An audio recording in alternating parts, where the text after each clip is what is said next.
Sorry, I'm making Caleb do like double duty up there. Thank you, Caleb. Can you hear me now?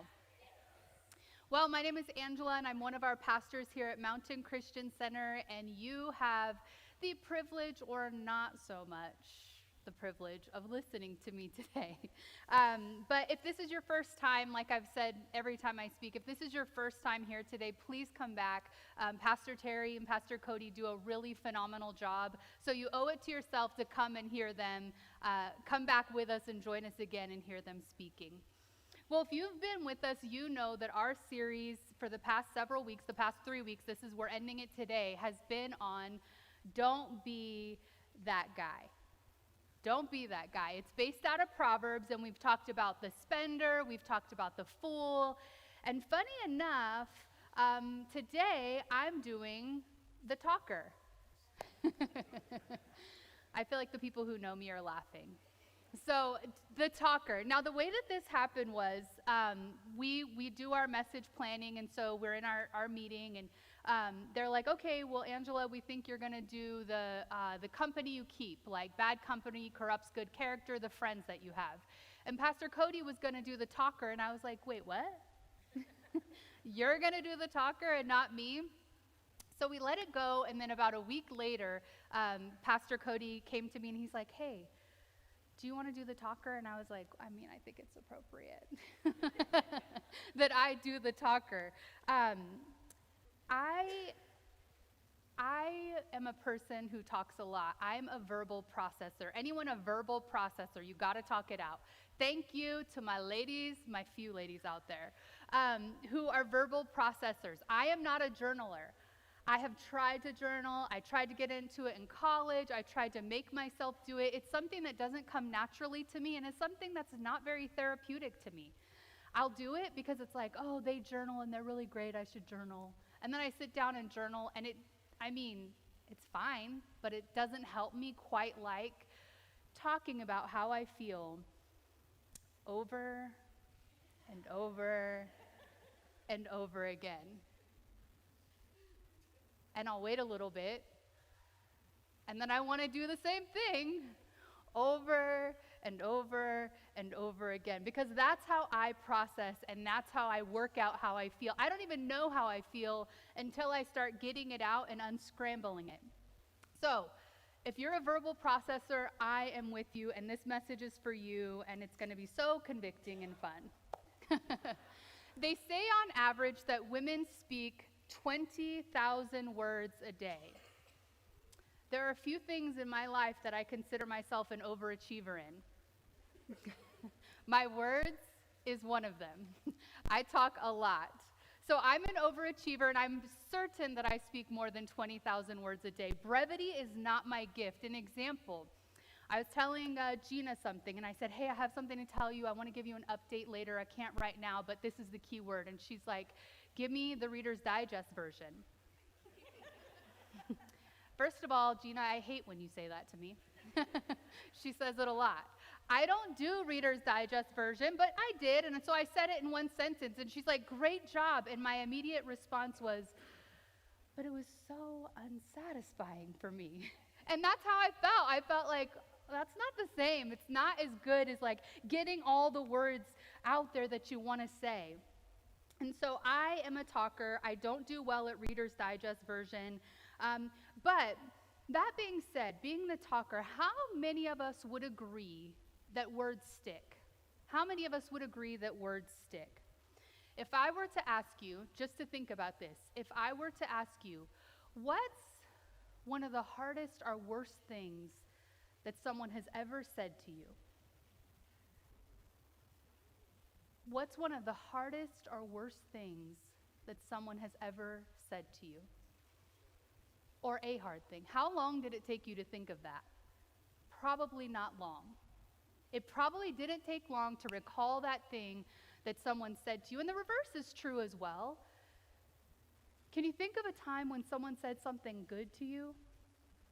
Maybe they encouraged you, they said something, great job, you got this, you can do it, I'm proud of you, I love you, whatever that thing may be. You can probably think of that thing pretty quickly because, as we know, words stick. And sometimes they stick with us even when it doesn't seem like it's kind of that big of a deal or that significant. So, as some of you know, if you've been here for a while, I grew up pretty poor. Both of my parents were heroin addicts, and my family. They have all done drugs and alcohol, and so that's the kind of life I grew up in. Pretty sketchy, not very fun. And so there was a time in my life when I think I was 10 years old, and I got head lice. Anyone got head lice before? Just kidding. You don't have to raise your hand. You don't have to raise your hand. But I got head lice, and it was not fun, super embarrassing, itchy, all the things. And so my parents didn't have any money to spend on things like that. So the natural thing to do, well, they did a couple things, but I won't tell you the other remedies they used. But one of the things was to cut my hair short. So I got a very short haircut at like about 10 years old. And my hair was super short, and it looked like a boy. And so there was a time, does anyone remember the Dare to Keep Kids Off Drugs? It was this program done in like the 80s, 90s. It was where police officers would come to your campus, and they would talk to you about drugs. And you would have the shirt that says, Dare to Keep Kids Off Drugs. They should probably bring it back. I don't know. Anyway, so because of how I grew up, I knew a lot about drugs. I knew what different drugs looked like. And so the officer has a case open. It's this briefcase. And in it is a glass top. And in these compartments, there are all these different kinds of drugs. Weed, heroin, crack, a pipe, all the things. And so I'm thinking, hey, this is my time to shine because I know what this stuff is. And so the officer's like, we're in the classroom of all the other students, and the officer's like, okay, does anyone know what this is? I know what it is, so I raise my hand. So I know what it is. I'm a talker, remember? So I raise my hand, and he says, yes, you, sir. You guys are laughing, how rude. That's so mean. Oh my gosh. This thing has stuck with me my whole life. You guys are laughing, and it's really unkind. But this has stuck with me my whole life. And to this day, you can ask people that are close to me. I will say, does this make me look like a boy? Does this outfit make me look like a boy? I feel like I look like a boy in this outfit. To this day, I still have this weird thing in me, even though now my body has progressed from a 10-year-old, and there's certain things that help differentiate that I'm not a boy. But even still, it's those things that stick in our heads. And it didn't just happen once. Another kid asked me if I was a boy on the playground, too. I can't believe you guys laughed at that. But anyway, but things, they stick with you. Even things like that you're like, I should forget it. I hope it's okay to share. But I was talking to Pastor Terry about my message. I hope it's okay to share, Pastor. Anyway, I was talking, and he told me one time when he was in school, a girl made fun of his teeth. And he would like not want to smile and show his teeth. Does that ever happen to anyone? Kids are so cruel, man. They make fun of you for everything. But it's the words stick with us, and they affect us. And it lasts a long time. And if you're, for someone like me, speaking less is a really hard thing to do. It's a really hard thing to do. But one of the things we need to do is learn to speak less. Does that mean I'm going to start giving the Reader's Digest version starting today? Probably not. I'm probably not going to still give the Reader's Digest version. I'm not someone who's good at that. I just am the kind of person to say whatever I think the moment that I think it. The moment it pops into my head, it's out of my mouth. And sometimes I feel pretty confident. It doesn't even process through my brain. Because it's like you say it, and then you're like, ooh. And it's especially true. Do I have any funny people out there? Anybody funny? Hey, thank you, Kathy. Especially true when I want to say something funny. I think about this even less. I just want to say what I think the moment I think it, especially if it's funny and I think people are going to laugh, then I'm on it and in it. And it's all great and good when everyone is laughing. It's not so great and good when they're staring at you like, what'd you just say? Like, why'd you just say that? That's embarrassing. Some people think that this is attributed to the Bible because we have a lot of things that we think are in the Bible, like cleanliness is next to godliness. That's not really there. There's another quote that people think is a proverb or it's from the Bible, but it's actually attributed, they don't know for sure, but it's attributed to Abraham Lincoln. Better to remain silent and thought a fool than to speak out and remove all doubt. I'll read it again. Better to remain silent and be thought a fool than to speak out and remove all doubt. And I know that I have removed all doubt plenty of times. And it's not so fun and it's not so good. Proverbs 10:19 says, when there are many words, wrongdoing is unavoidable. But he who restrains his lips is wise. In studying for this message, I uncovered a new version of the Bible, and it's called the ERV, Easy to Read Bible. And it says it this way: a person who talks too much gets into trouble. A wise person learns to be quiet. Any talkers out there gotten yourself in trouble with your mouth? I sure have. I sure have. As they say, have you heard the saying, your mouth wrote a check that you couldn't cash? Have you heard that before? My mouth wrote a check that I couldn't cash. I have been in that place before, and it's not fun. It's so important for us to know when to be quiet. And it's not just so that we don't hurt people, but actually we're doing Financial Peace University here right now. We're on like week 7.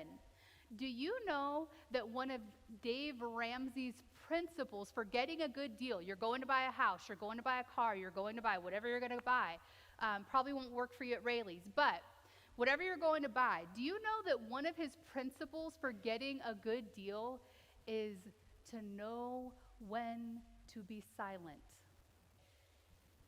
To know when to be silent. That's a way to get a good deal, which explains why I've never gotten a good deal when I've purchased a car.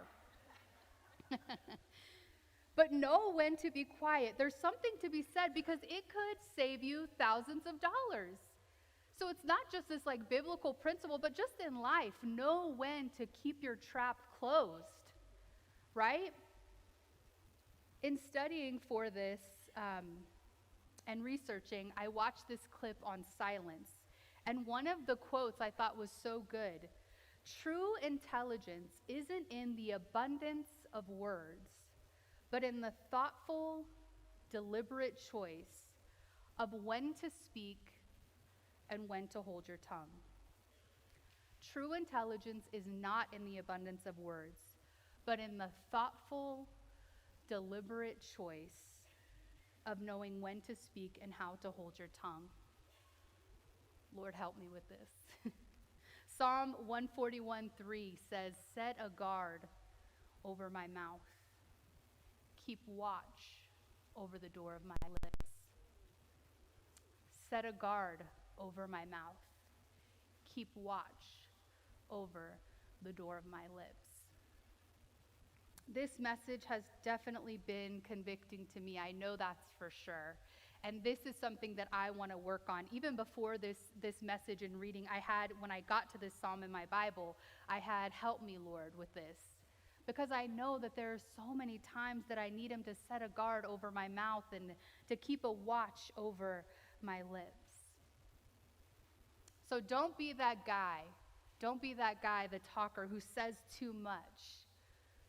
Part of us not being a fool in this series is speaking less. But when we do speak, we need to speak lovingly. Help me finish this sentence.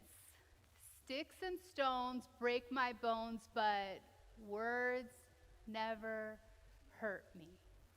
Sticks and stones may break my bones, but words never hurt me, which is a big fat lie. Because maybe they don't break your bones, but words certainly have the power to break your heart. And they certainly have the power to make you think you look like a boy even 30 years later, when you sure hope you don't look like a boy anymore. But words, they just kind of stick with us, and they do have that kind of power. So right now, I'm going to invite 2 volunteers up here, Patrick and Jeremy. You guys like object lessons, don't you? I'm going to invite Patrick and Jeremy up here for a little friendly male competition. Let's give them a hand clap. I chose 2 boys because I'm not married, so I never get to boss boys around, and so I just am excited to get to do it, so yay. But, thank you, Lynn, I heard that. So I have a Chick-fil-A gift card. I want one of you on each side. One of you on each side. They don't know what they're doing. They're scared. Just cheer for them and make them feel good. There's gift cards, though. There are gift cards. So what I want you to do is, as fast as you can, I want you to open the toothpaste. Stop. You're trying to open it. Open the toothpaste. No, as fast as you can, I want you to open the toothpaste, and I want you to get it out as quickly as you can. And you can use these tools, whatever you want to do. On your marks, you can play some music if we can. On your marks, get set, and go. Ooh, look. I love seeing guys compete. Oh, man. He didn't even take off the Look, he's getting into it. They're getting tense. You guys cheer for them. Let's give them a hand. Oh, wow, they're really struggling. I should have asked a girl. They're on the struggle bus here. Let's see. How's it looking? How's it looking? All of it? Oh, all of it. Every drop. Every drop. Let me see. Drop. When you're done, you, like, slap your hand on the table, but don't slap me. I think I'm done. No. Jeremy, are you done? Oh, no, Jeremy's still. Oh, Patrick! Can we give him a hand? Yeah. Oh, so close. Great job. Give him a hand. Thanks, guys. Oh, wait, whoa. You're not done. No, you're not done. Okay, now, part 2. What? On your marks. You're going to get it real close to your face. Real close to your face. Heck no. On your marks. Get set. Put it back as fast as you can. Put it back. Put the toothpaste back. Go. Put it back. How are you going to Put it back. I hope you guys don't have lunch plans. Wow. Here. You got a straw? No. Just kidding. Okay, I don't All right, let's give them a hand. They're not going to be able to do this. But you know what? For participating, thank you. Thank you. Sure, thank you, Jeremy. What a helpful guy. Thanks, Jeremy. I'll do it. That's funny. Pretty easy to get it all out, wasn't it? Pretty impossible to get it all back in, wasn't it? When I was a little girl, I told you kind of a little bit of how I grew up, and one time my parents were fighting, and it was not good, and it was a bad fight, and they were doing what they were doing. And I said to my dad, in the moment, I said, I hate you.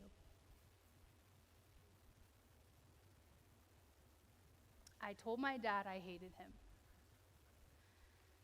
Now, between now and then, but he's passed away, but between that moment and when he passed away, I had told him I loved him 100 times. I don't know how many times after that. But it still bothers me, and I can still never take away the one time that I said something in my emotion that I was hurt by, that I felt upset by, that I was a little girl. I can't take it back. And it's kind of like with that toothpaste. It's like we can say words, but we can't take them back. And of course, we can ask for forgiveness. And of course, if you have a long-standing relationship with someone and they say something out of character, of course, you're not going to, we got to let go of that stuff. We don't want to hold on and linger on those things. But we all know when we've said something that has lasted, that we wish that we could take back, even when we're a little girl. But much like that toothpaste, you cannot put it all back. You can't. So when we speak less. And when we speak lovingly, because it matters. Because what we say lasts. And how nice is it when the things that we say are loving and they last and they're good? When we can remember those good words, when we can remember those good things that someone has said, when we can remember the life and love that have been spoken to us. There's wisdom when someone tells you something too, because sometimes we do have to say hard things to people. Sometimes we do have to say things that are not easy, that are difficult, that make us just uncomfortable. That's gonna happen because that's just life, right? But oh, to be a person who can say those things in love, right? One time I had a friend close to her wedding. We were walking and she told me, you're really being selfish. And the way she said it and the timing that she said it, I received it. And I was being a selfish person.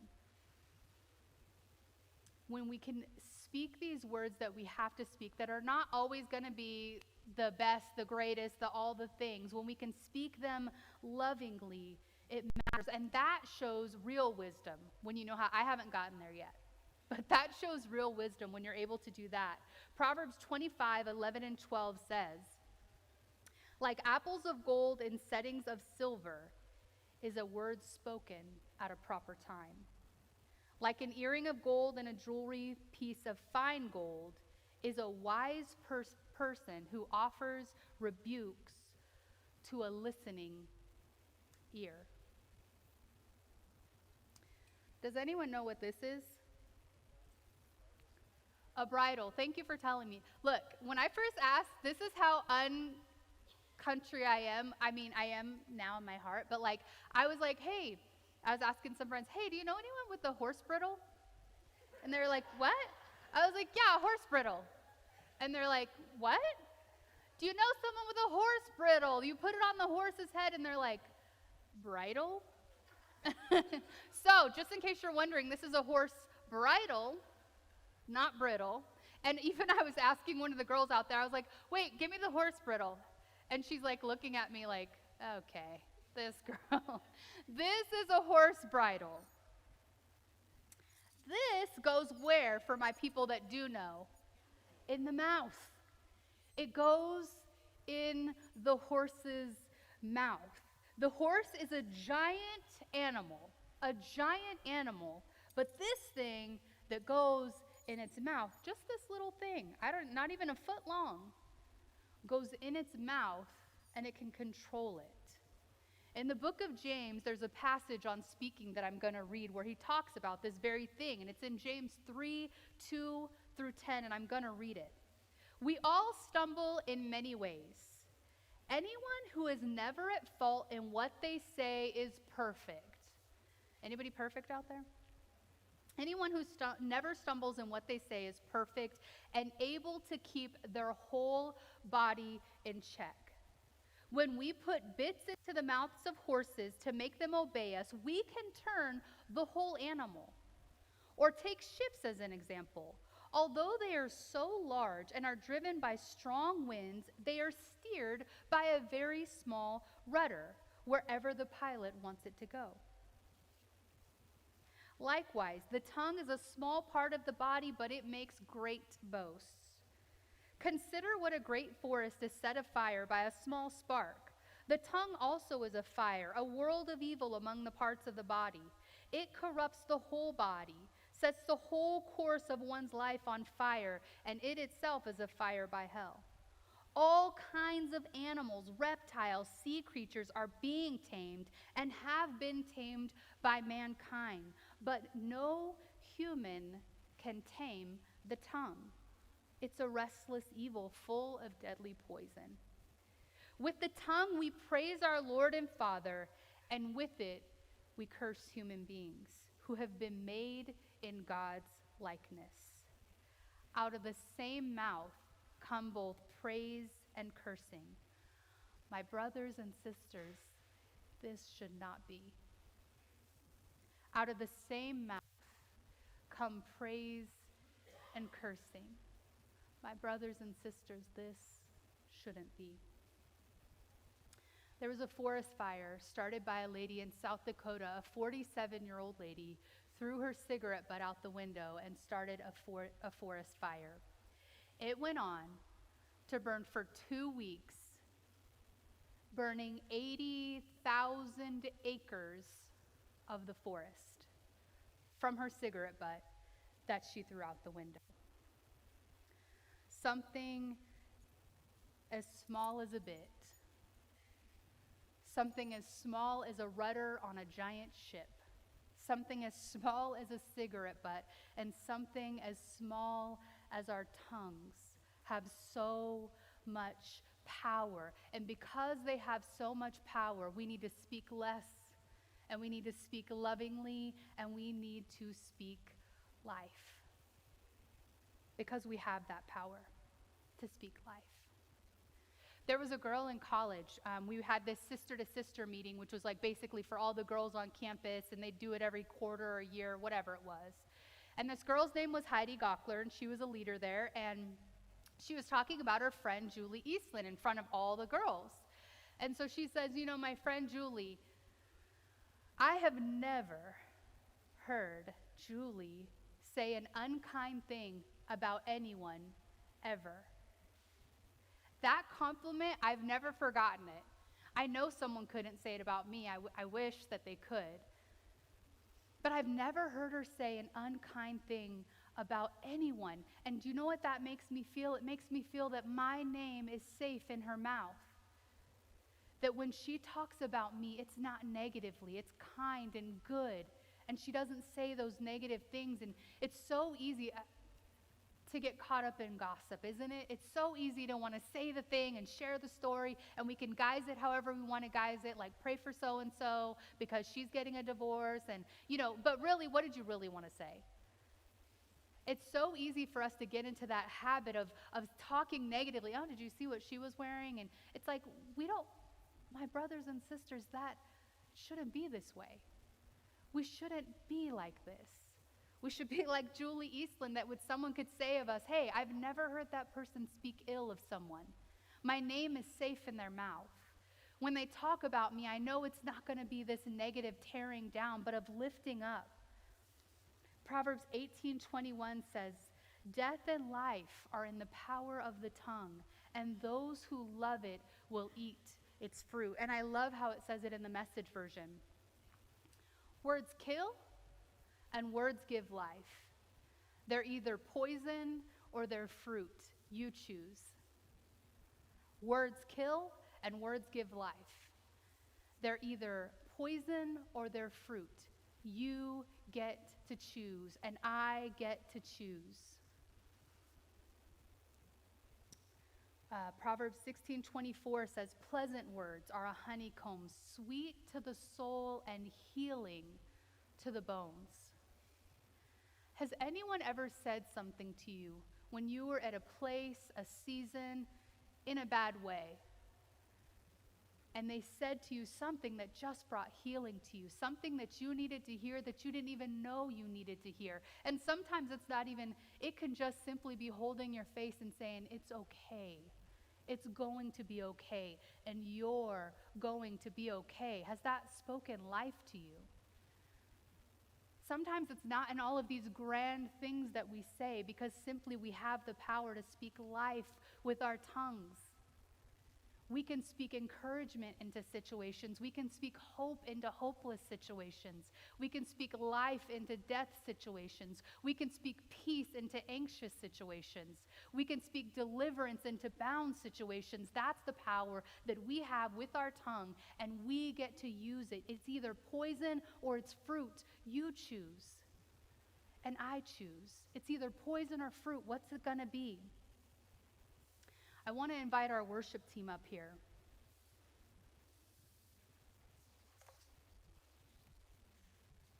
And as they come up, we're going to stand and we're going to worship and we're going to sing this last song. You can put them on speaker.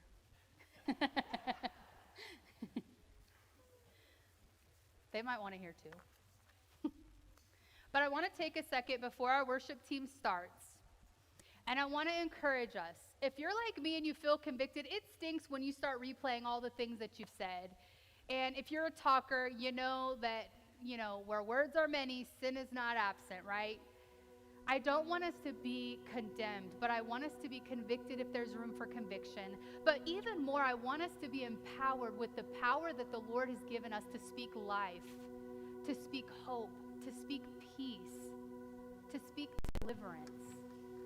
Because those are the words that the Lord has spoken to us and over us. And he speaks them every time we read his word. And he speaks them through us. We have that power and that authority. So I want to speak life over you before we worship.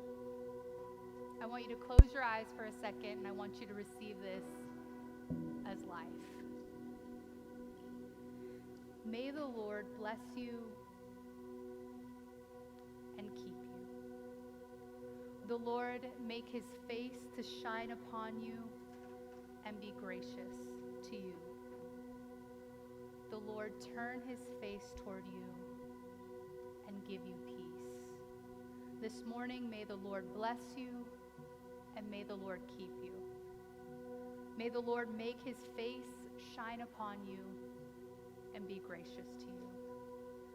The Lord turn his face toward you and give you peace.